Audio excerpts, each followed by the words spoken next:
Hello guys, welcome to Tech Tutors. Today we are going to see about MongoDB installation with Windows.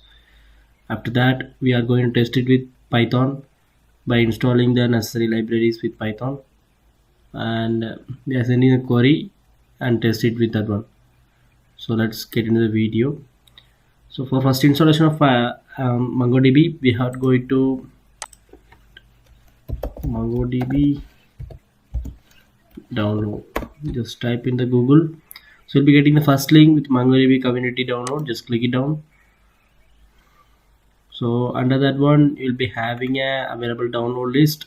So it will be automatically update by identifying your system specifications that like they have made the site.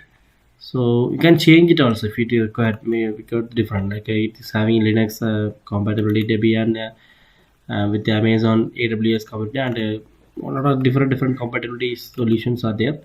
But now we need only Windows compatibility solution with our packages with the my system is with the MSI. So regards that it is enabled, just click it and download. So I already have a copy, so it is asking should you download again, but I am doing the same. Make a download. It's about 200 MB of size, so it may take for me PC take my 1 minute above time, and it's up to your PC and your internet speed. The download time might be varied.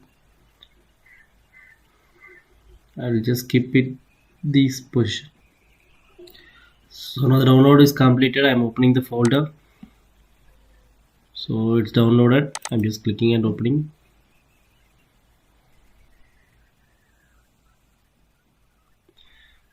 The procedure is installation is just pressing the next buttons only and agree the agreements. So just do it. You complete the installation, the custom installation. We can place the requirements based on our user requirements and all. That's not an issue. You can go with complete.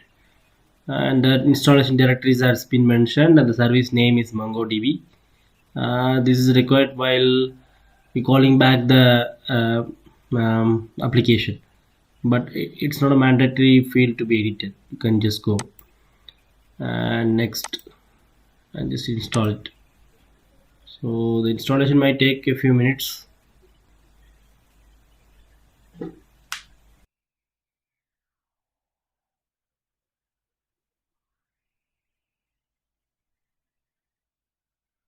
Okay, once the installation completed, it will be showing MongoDB Compass is being installed like that.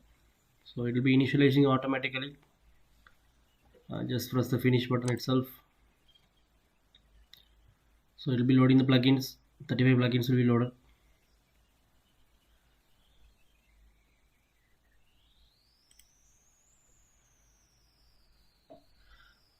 Once the installation is completed and the plugins has been loaded, it will be showing the home screen like this. So in this home screen you have to place the link to connect, because the MongoDB can be an online or is it in local host. Okay, so now we are going to run with local host. So whatever the MongoDB is running in whatever status, so you have to get a link. That link should be placed. The link had been with a password or the username. It might not be with the password and username. It's based on the prioritize that has been enabled by the server or the administrator side. Okay, so just copy that and paste it over here and connect it. So I'm having a local host service providing link, so that one I'm placing over here. Okay,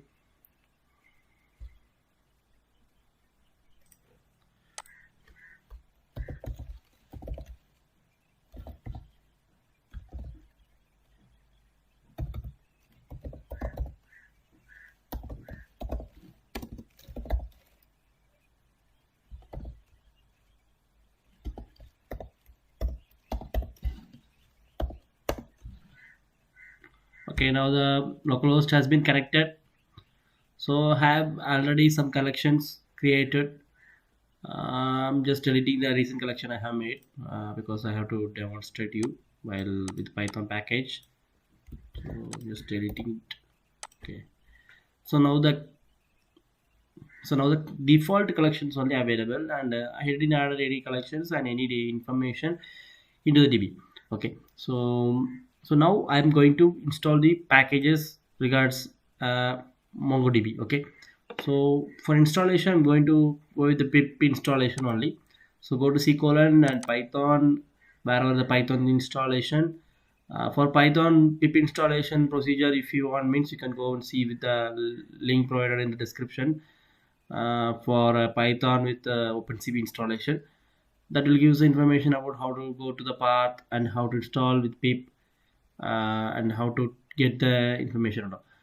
I'll try to do the pip installation videos separate also in future. Okay. So now go to the Python package and go to scripts, and after that type select the command, and after that type cmd. In the cmd just install pip install pymongo. Okay, so the pymongo is a command for installing the Python MongoDB. MongoDB, lot of different libraries also there, but most of the people is using pymongo. So okay, so now the package has been downloaded and it is installed successfully also. I have the same package in my Spider also. I have already installed it, so I'm just going to Spider. So in my Spider I have opened the code also. So the code is like it's having a my local DB connectivity with the pymongo. I have imported the library with pymongo, and after the local be connected with the pymongo, and after that I have created some new database like called TechTutor, which is I deleted already. Okay, so after that in that tutor I have created a new collection also. So with that collection I have going to insert a list of data. So the list is like channel name and the TechTutor, and the device name is mobile. Like I have created a sample list, which is TechTutor is viewed by mobile, but most of the people are not viewing it from mobile. Even though it can be, uh, I'm creating as a dummy list. Okay, so the dummy list I'm placing it, and I'm placing insert command. So insert command, with insert command we can install multiple insertion also, single insertion also. But here I'm just installing the inserting with single insertion only. So just run the code, and we can see the DB how it is stored in the MongoDB. Okay, so I'm just running the code. So now if you see here, now the DB is created. Okay, so I'm running now. So now the insertion is done, but some warning is there. That warning is not a big issue. It is showing that like insert one can be used for the single data, insert many is cost effective, that like it's storing, but we are going to install and test it only. It's not any big issue. Okay, just go to the MongoDB and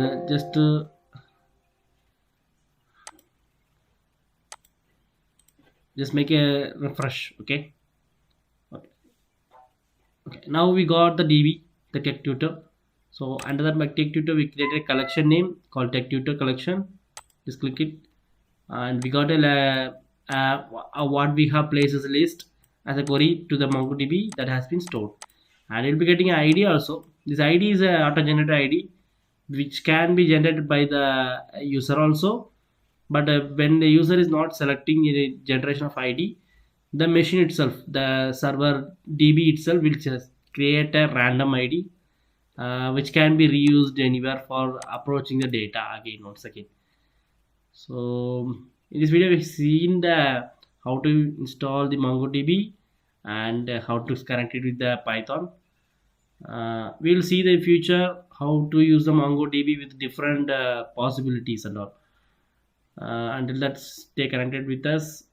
Uh, the tech tutors will provide you more information related to IT and engineering. Thank you.